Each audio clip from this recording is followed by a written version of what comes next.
If you haven't finished the game's story and don't want spoilers, I don't even know why you're here. Go play it first or watch the story. Go. Video games. As a format, they have elevated storytelling in a way limited only by our imaginations and budgets. I've now experienced countless compelling narratives and explored diverse worlds across many titles. Some concluded with powerful messages, others with hopeful new beginnings, and some with bitter goodbyes.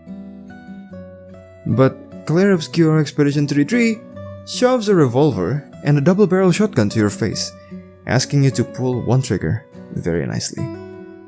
I know that multiple endings aren't exactly the most original idea.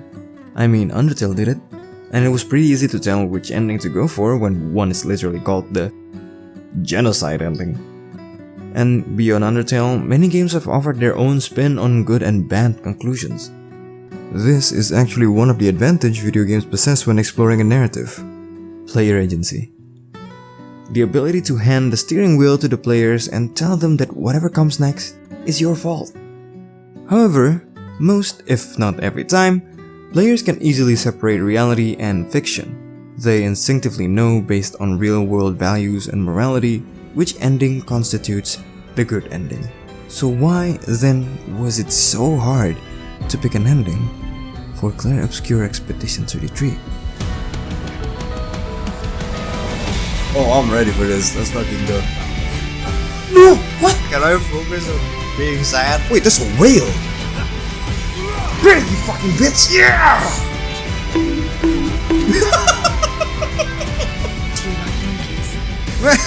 What? We? Who? That's the feat of the paintress. For free? The paintress rips reality apart. I told him to Casually? CL, where the fuck did you hide that? Up your ass? The fuck? Oh, we're actually back in Lumiere? Oh my god, we are! Oh, Monaco's here! In Lumiere! Wait, why did everybody end up... No, what? Myel too? What the fuck is going on? Tomorrow comes. Whoa! Stefan! Summons a black hole. What? Stefan, you fucking bitch! I'm sorry, Stefan, I love you still. I'm conflicted. Picture this. You've just defeated the final boss, Renoir, or as Legends would know him as Stefan. You are beaten, tired, yet triumphant, eager to finally witness the story's conclusion. And then one thing led to another until... Verso!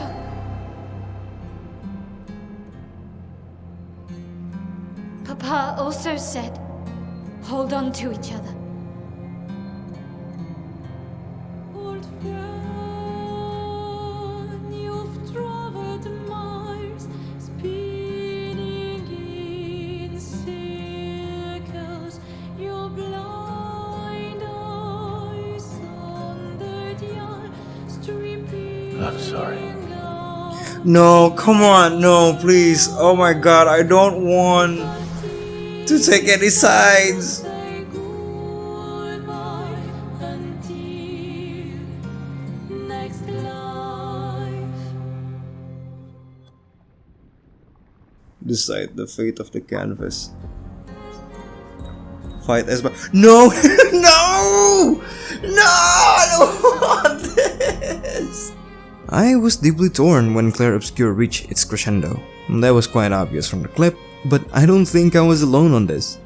Throughout my entire Let's Play, the comment section, when they were busy telling me how bad I am at exploring, was consistently expressing their love for the game. From the art direction, gameplay, soundtrack, characters, and story, the player base seemed to always see eye to eye about what made this game so good.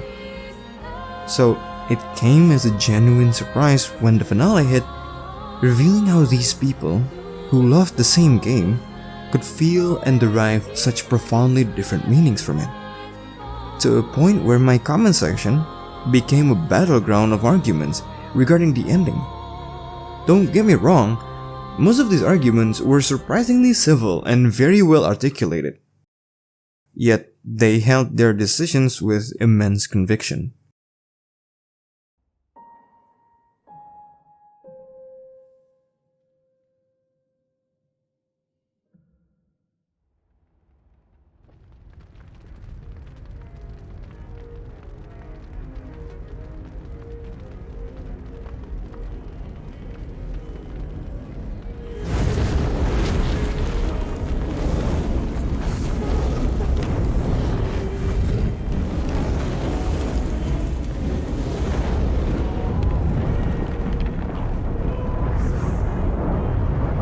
You're okay.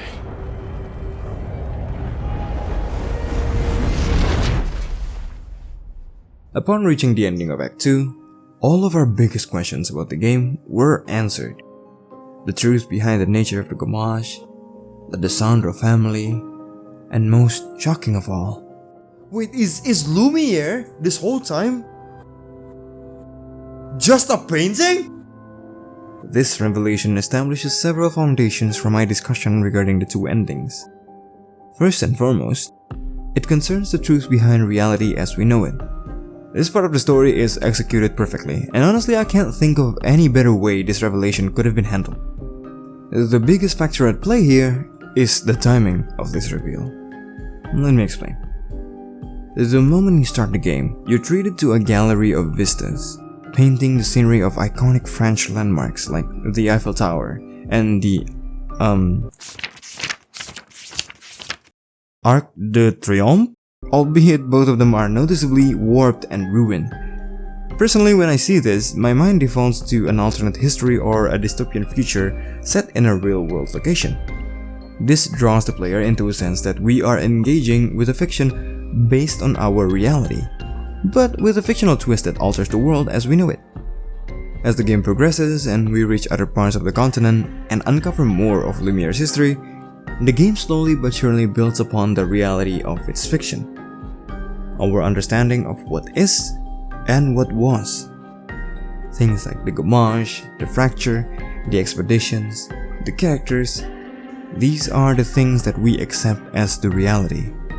As the ending of Act 2 unravels, we then learn that the very reality of this world is merely a painted canvas. And if you were as invested in the story as I was, I imagine your brain and emotions revolted in the same way mine did. This revelation not only came to us as a shock, but also as an offense. An offense to something we knew and loved and had attached so much of ourselves to.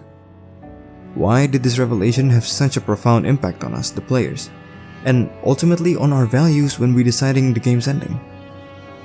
It highlights one of the core arguments for the ending, the value of lives.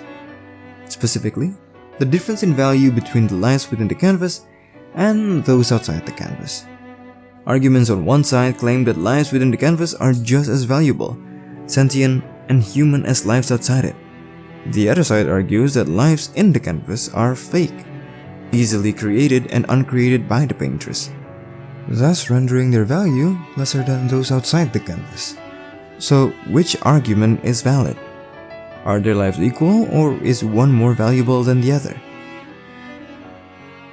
The lives inside the canvas are what we have grown attached to and invested emotional connection with.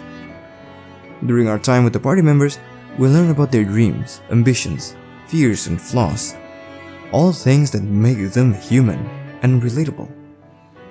At this point, there's no mistaking that these characters' lives are just as real. Their lives might have been created by Aline's chroma, but such is the nature of the painted world. Let me explain the reasoning some have for seeing painted lives as less valuable. Once the reveal happened at the end of Act 2, we explore and perceive the painters through the lens of Alicia. This might seem insignificant, but believe me, that is precisely the point, insignificance. By having players experience Renoir's atelier as Alicia, we see the Desandro as a family that has recently suffered a tragedy and now struggling to pick up the pieces. Aline is mourning the loss of her son in an unhealthy way. Clea has taken it upon herself to be the backbone of the family, while Renoir is trying his hardest to repair the broken family he once had. While all of this is true, this is us seeing the world through Alicia's lens. And as we all know, we should see things as they are, and not how we want them to be. If I ask you to shift your perception of the reveal, to see the truth through the lens of any one of the painted lives, you wouldn't even see the painters as human, let alone a broken family. You would see them as gods, the cause of your creation, the beings who brought into existence all that you know. But these gods, who wield the power to paint reality, are not perfect beings like any real-world religion would depict them to be. These gods are flawed, irrational, and human. That is the true perspective we should view the painters from. When we see the lives of the painted world from the lens of a higher beings who created it, then yes, their lives might hold less significance because they are the creation. But if we shift the perspective and say that one day, we would find out that our real world here that we live in was created not by an all-perfect being, but by beings with their own flaws and faults, would you say your life has less value than theirs? Is it justified for them to uncreate you, a person who had lived within this world, just because of their mistake? Are you okay with such an existence? What will you paint?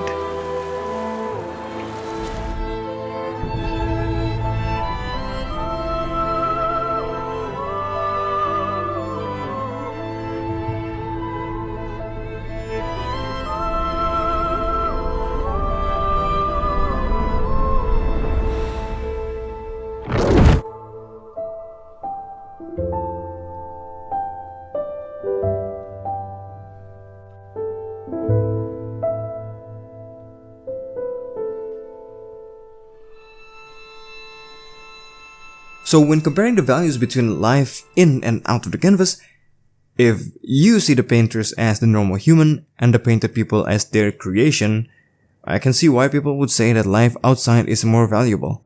But when you shift the perspective and see the people of the canvas as the normal humans and the painters as gods, then the line gets blurry. However, the line might be blurrier for someone who has lived both in and out of the canvas.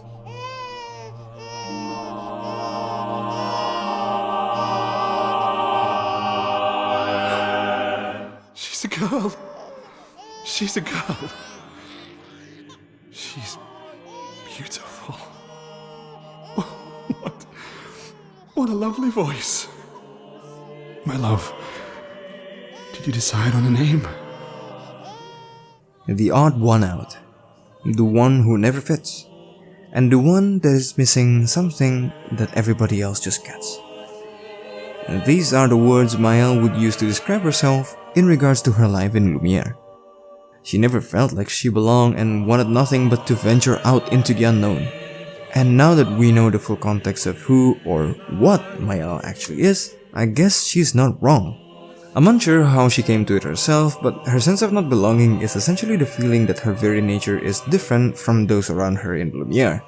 You might argue that this sense of not belonging comes from her days as an orphan, adopted by different families until in the end she was adopted by Gustave. While yes, I would agree that having essentially no time to attach yourself to any familial bond would make someone feel like they don't belong, I don't think that's the only reason for what Myel is feeling. And you will shine as their guiding light. For you will change the world and the people around you. You'll forever be our princess.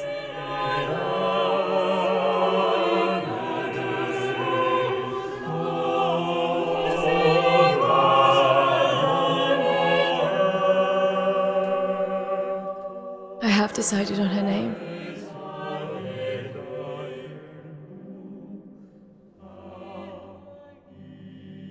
And her name will be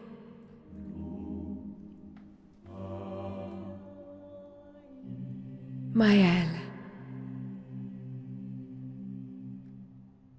Logically speaking, in a place like Lumiere, Myel's story, while it is sad and tragic, it can hardly be called unique. Since the gamache affects everyone just the same, it's safe to assume that everyone is an orphan, or soon to be an orphan. Is that offensive? It's not like you have a choice. So I do believe that her sense of alienation comes from within, a feeling deep down that tells her she is not the same as the people of Lumiere. And that is because her nature of being is different. She is not a life painted by Aline's chroma. She is a being from outside the canvas. A being we know as Alicia. The youngest of the DeSandro family was the one who supposedly caused their misfortune, but at the same time, she's also the one who suffered many of the consequences. I think we can all agree that for a 16-year-old, Alicia endured a degree of pain in her life that we can only imagine. Now, I'm not going to pretend that we know the full scope of the conflict between the painters and the writers, but it's safe to assume that it was quite dire. We get a bit of exposition on how the writers used Alicia and her naivety against her own family, causing the fire of the manor that claimed Verso's life and caused Alicia's burn. The writers dealt irreparable damage to the family of painters. And to top it all off, they used Alicia as the linchpin. And what's worse is that Alicia is the one who suffered the most out of this. She lost one of her eyes, her face scarred forever, and her throat burned to a point where she is incapable of speech. And yet, despite all this, she still shoulders all the blame. Yeah, a 16-year-old by the way. I've seen adults twice her age who can't even take a semblance of accountability. So, what's the point of me comparing both Alicia and Myel? Well, other than her path being one of the two we can take for the story's ending, the hardship that she went through and the decision she made became one of the most pivotal arguments that divided the community. To either forgo the life that we have attached so much of ourselves into as Myel and embrace the cruel reality as Alicia, or to let go of the life that has inflicted so much pain on Alicia and embrace the one where she is still whole as a person as Myel. On one hand, a side of the player base is empathetic to Alicia, saying that the sheer amount of suffering she went through is unimaginable for a 16-year-old. The canvas will give her a new chance to live, and a new chance to smile. But on the other hand, the other side of the community thinks that her decision is immature and naive. She is disregarding her own well-being, even after knowing what would happen to her through the example of Aline.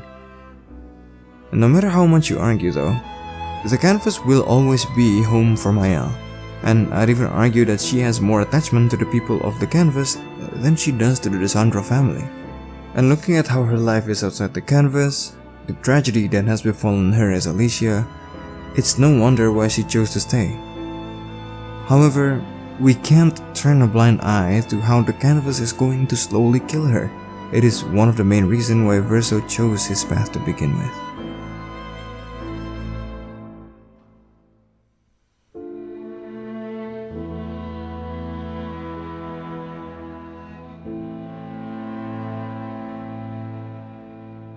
Okay, I'm gonna be real with you guys. I've scrapped this part of the script like 3 times! Not only am I stupid, but Verso's character is one that is very hard to tackle. But I think the former is more prevalent. Let me put it out there first. Verso is the most complex character written in the story of Expedition 33. At least for me.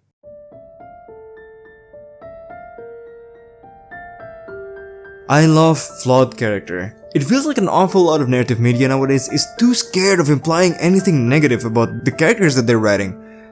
Flaws add depth, complexity, and nuance that makes a character all the more interesting.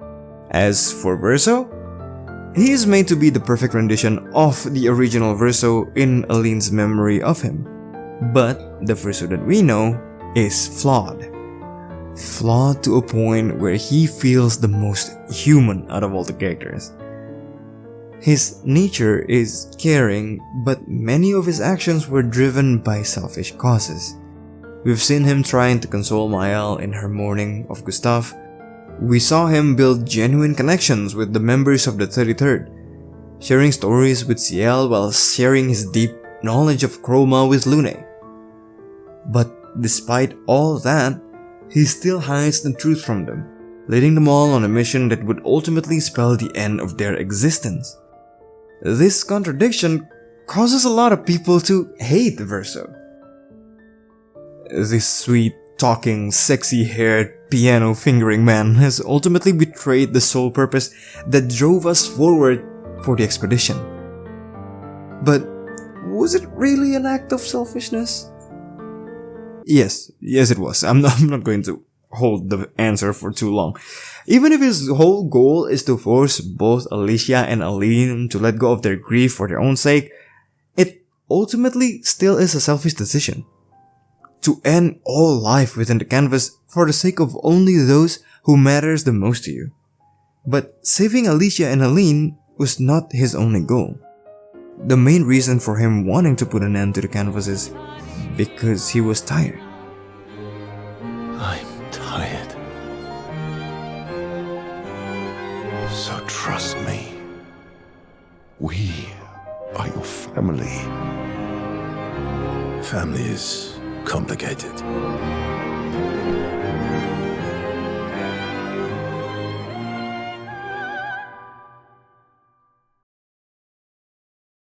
Oh, this game holds many subtle messages when it comes to the dialogue. And I'll admit, Verso's character and his struggle did not come through to me on my first playthrough of the game. But now, having reviewed my footage through editing and discussing it with my comment section, I think I can understand it a bit better. In her mourning, Aline created painted Verso, a facsimile of a dear son she had tragically lost. Painted Verso, despite having sentience of his own, despite being his own person, despite having the choice, could not escape that one truth about his being. Unlike the people of Lumiere who didn't even know the existence of the outside world, Verso is aware of his nature from the very moment of his creation. He understands what he is, who he is supposed to be, and what caused his existence. I've seen many who empathize with Verso, but many more who failed to see or at least try to understand what this man actually had gone through. He is a byproduct of grief, a being created in mourning, a being created just to fill a hole that he can never fill. I cannot imagine having such an existence, and yet Verso lived all 100 years of it. I've seen arguments on how during those times Verso could have become his own person. He could have found his happiness, but who to say he hadn't tried? Throughout the 100 years of his life, Verso had connections, bonds, and relationships. Despite his different role within the painted world, he is still part of Lumiere. He still has a sense of belonging and camaraderie with the expeditioners. We see that he is capable of connecting with people like Ciel and Lune. It's hard to believe that not once he ever tried to change, to try other options. And we learn that he did in fact try. It's been a long time since you made new human friends. Oh.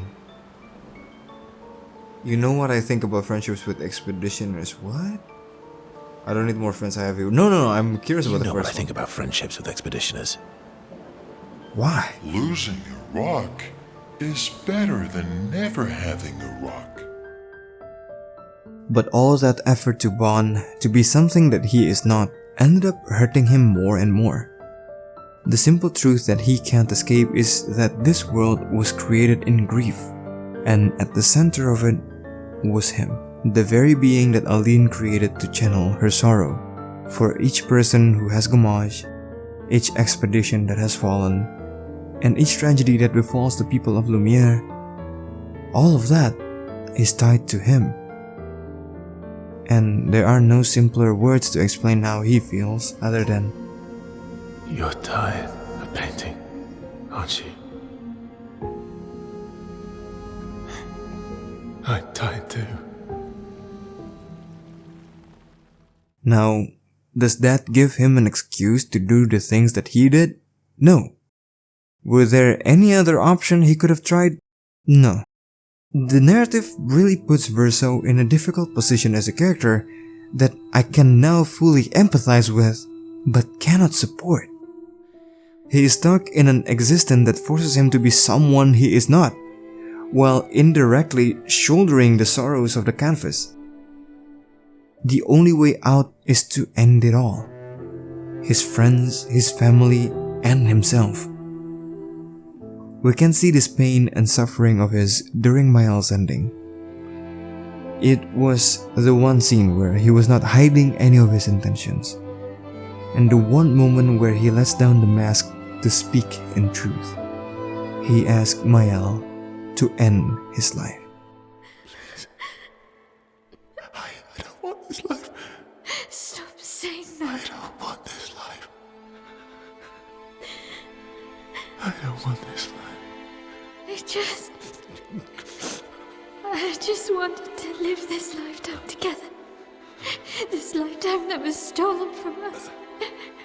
Please. Bro. Please. I don't want this life.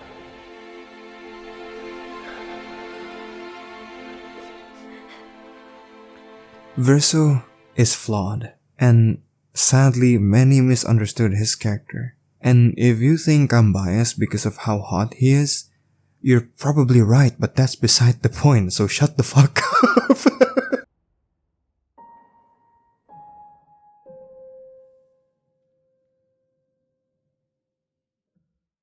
And so here we are, back to where it all started, in the beginning of the end. If you're not ready for this, I understand, neither am I. So before we continue, let's take a quick break to enjoy our favorite beverages.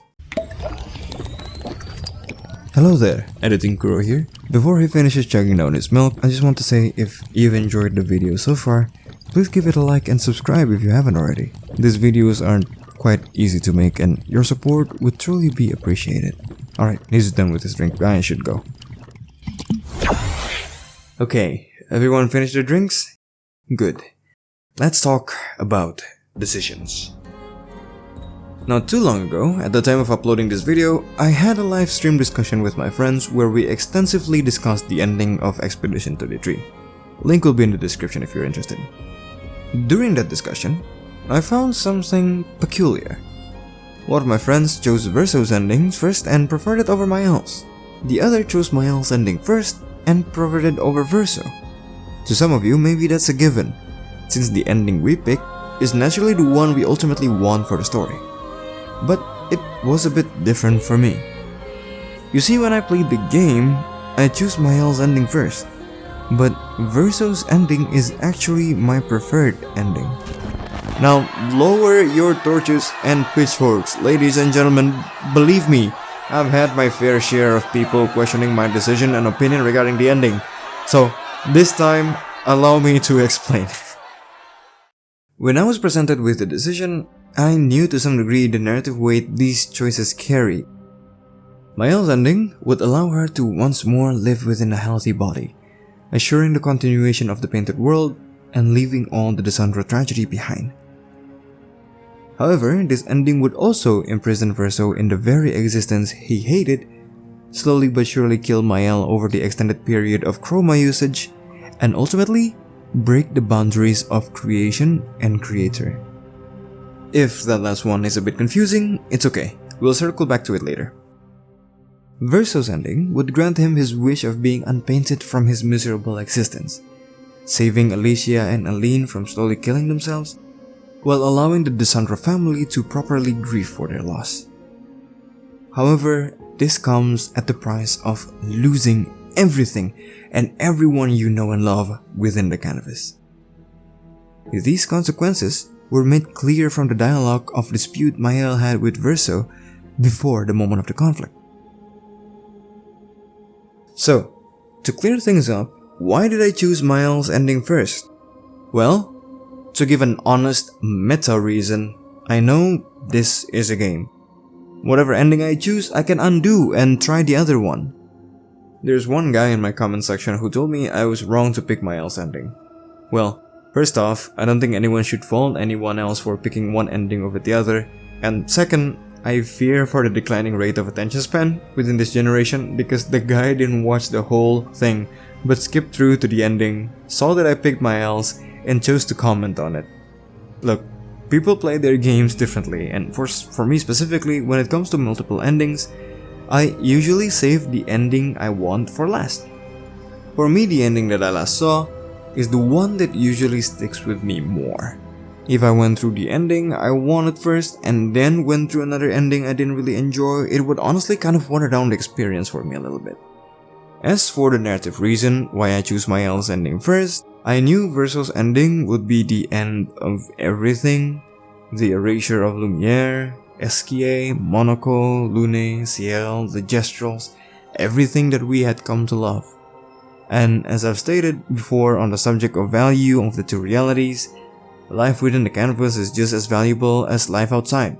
They are people with their own dreams and ambitions, connections and bonds, vices and virtues, and I wanted to see the hope of a future for these characters we had journeyed together with. And as I expected, that hopeful future was beautiful. Well, for the most part, not everything. A surge of mixed emotion hit me when I saw Gustav, Sophie, and some other characters back to life, reunited with everyone else.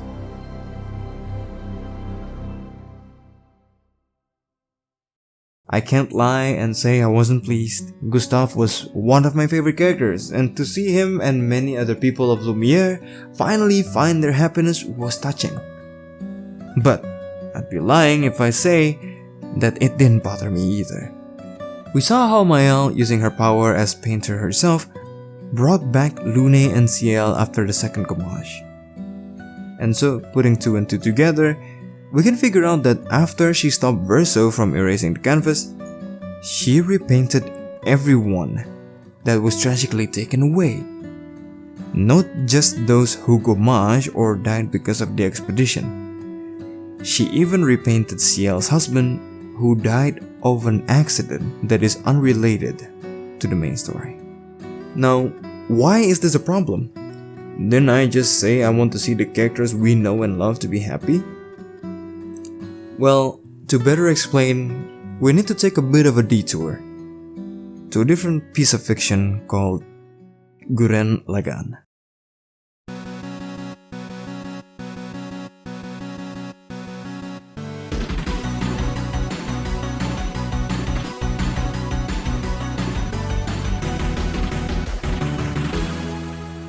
Now, hold it right there. Don't click off the video, give it a dislike or unsubscribe. Hear me out. I promise you, this will make sense. Oh, and if you don't want spoilers for the anime, here's the timestamp to skip to the next bit. Guren Lagan is a mecha anime. It's boisterous, goofy, and dumb, but it holds a lot of meaningful messages. One of the main premises of the story is that humans are regarded as spiral beings capable of limitless potential and evolution. The main antagonists of the stories are beings called the Anti-Spiral, a species who dedicated their lives to protecting the universe from spiral beings. They believe that humans, if left unchecked, will evolve to a point where our own advancement can implode on ourselves, taking the whole universe down with it. Our protagonist, Simone, with the help of his girlfriend Nia, stood up to the oppression of the Anti-Spiral and granted humanity the freedom they deserve. At the end of the series, Simone reached the potential that the Anti-Spiral had feared. Limitless power equal to that of a god. Now, an integral part of the plot was that Nia, Simone's girlfriend, had her existence tied to the Anti-Spiral. And with the Anti-Spiral now gone, Nia also starts deteriorating, leaving Simon behind at the peak of his achievement. At this point in the story, Simone had become a very powerful being, powerful enough to actually bring Nia back through his own will, but he didn't. In the last battle, he promised the Anti-Spiral that he wouldn't abuse his spiral powers to prove to them that humans can be better. And so, by choosing not to bring back Nia, he chose to be human. The people he lost throughout his mission, the defeats he suffered, and all the pain that he felt, he chose to learn from it, proving his growth not as an evolved species, but as a person. Now, I hope the parallel I drew here is obvious, or else this would be a bit awkward. Unlike Simone, Myel did not hesitate to use her powers to bring back those who had died. And this blurs the line between creation and creator. Early on, I touched on the value of lives within the canvas. I would argue that their lives are just as significant as those outside the canvas. But now, with Myel bringing back everyone in Lumiere, it actually diminishes that value. The finitude of life, the fact that it ends, is often cited as key reason why life is valuable. The sense of limitation creates urgency and encourages us to appreciate experiences, relationships, and opportunities while we have them. That is exactly why the people of Lumiere are the way they are. They are no strangers to death. I'm not saying that the gamache is good for them. I'm saying that these people are wired to be efficient, to experience and appreciate the life that they have because it's finite. Myel essentially became a god among men. She's not mature enough to be responsible with her power, and thus her usage of it is biased. We've seen how she brought back those who have died in order to fulfill her friend's happiness. So who's to say she won't do the opposite to those who have wronged her? I've seen some arguments over how Myel needs the canvas in order for her to be human again, to feel and to live. Well, I would agree if things had stayed the way they are. But with how Myel is using her power to make Lumiere her happy place, it's no longer just a place for her to live. It has become a dollhouse for her to craft the perfect world she wanted. Everyone and everything in Lumiere exists in perpetuity. Nothing is lost, nothing is changing. Everything stays the way Myel wants it to. Everything, including Verso.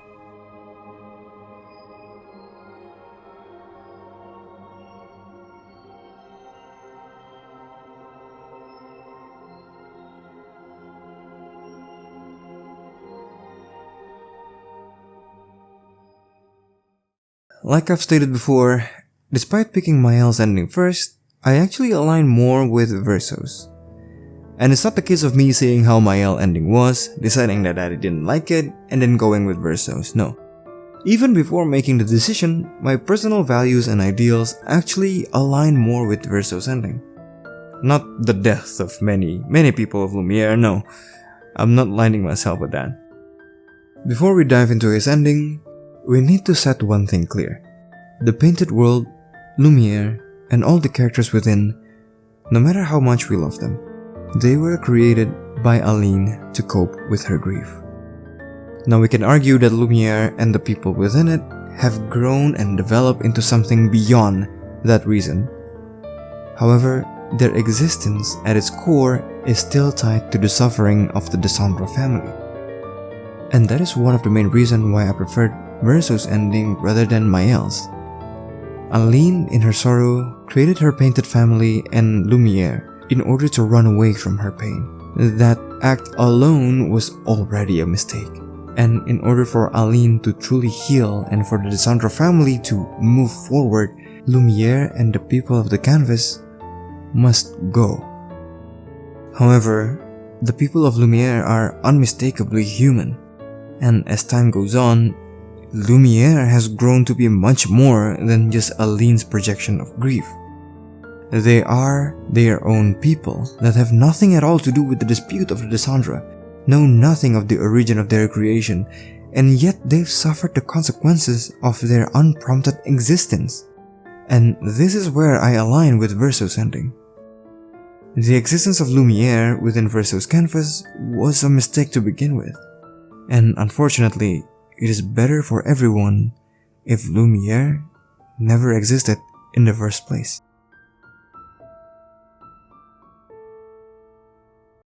Okay, I know what I said, and it also pains me to admit it.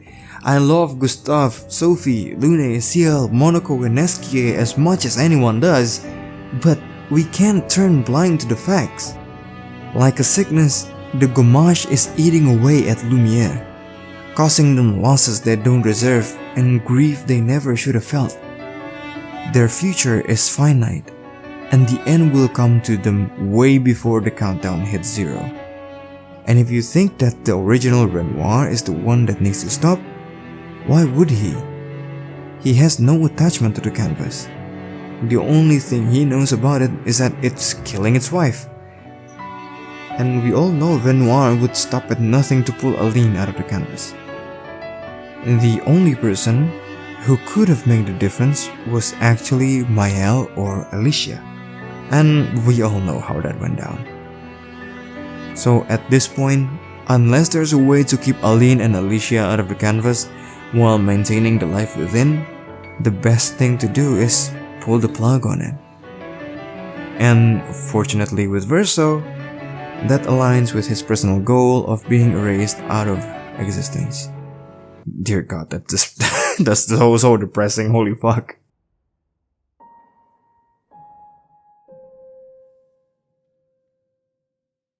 The value of reality, Alicia's future, and Verso's suffering. With all these things in mind, which one of the two ending is actually the quote-unquote good ending? Well, this might seem like a cop-out answer, but none of them are. Both endings are tragic in their own way. Like I said, unless there's a way to pull Alicia and Aline out of the canvas while maintaining the lives within, there will never be an outcome that is good for everyone. It would be much easier if Renoir were adamant about opposing Alicia and stayed the antagonistic force that committed the erasure of the whole canvas. But he didn't. He chose to believe in his daughter. And because of that, it is up to Verso and Myel to decide the fate of the canvas. And we are to decide who to side with. There is no good ending. There are only sacrifices. This conundrum is exactly why the player base is so divided when it comes to the ending. The decision that you make is based on your personal values, ideals, and personality. Put it into example. I personally preferred Verso's ending. I grew up in a not so nice neighborhood, and at one point I hit a very low point in my life where I feel like I have my backs against the wall.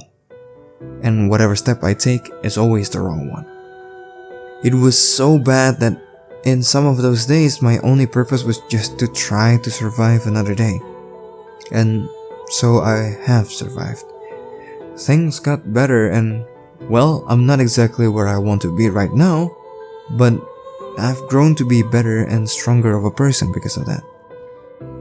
Now, I'm not comparing what I've gone through to what Alicia is going through. I don't think it's comparable to begin with. But because of my experience, I've adopted my own values. Struggles we can overcome and pain we can endure. But things will never get better. We do. And because of that value of mine, I don't want Alicia to give up on her future. What she has suffered was a lot for a 16-year-old. Her injuries, her guilt, and her trauma. But it's not all lost for her outside the canvas. Renoir still very much loves and cares for her. And with his guidance, I believe she can learn to live again.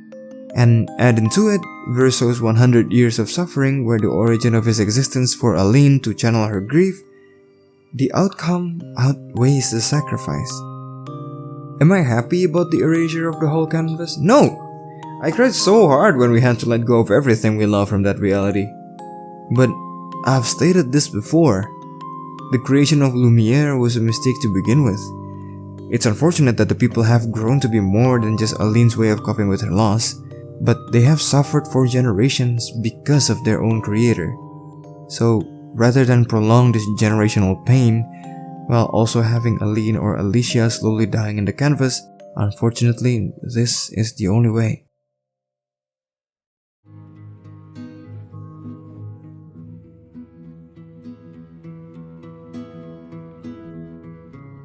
It really comes back to me what Sophie said. In this reality, the greatest love you can express for your children is to never have them. And I think I can say the same thing about Lumiere. However, this doesn't mean I cannot see the argument for those who preferred Myel's ending.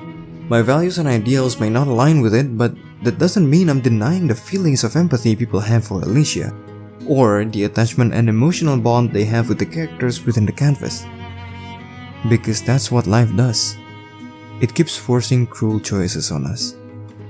And Claire, Obscure Expedition 33, depicted that perfectly.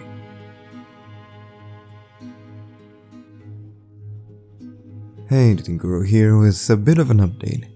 So, during the making of this video, Guru had just finished his fight with Alicia on the livestream. The story of that side quest could have altered a few things in this video. However, it wouldn't change the main idea because that side quest mostly revealed things about the Desandra family.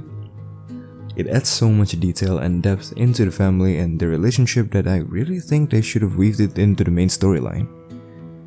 I have so much to talk about it, so do let me know in the comments if you guys want me to make a video about them. And if you reached this part of the video, congratulations! You made it to the end, and you don't have short attention span, maybe. What do you think of this opinion of mine? Do you agree? Do you disagree? And is there any details that I might have missed? Leave a comment. I always reply to comments. Trust me, I have a track record and I will try my best to keep it up. Subscribe if you haven't.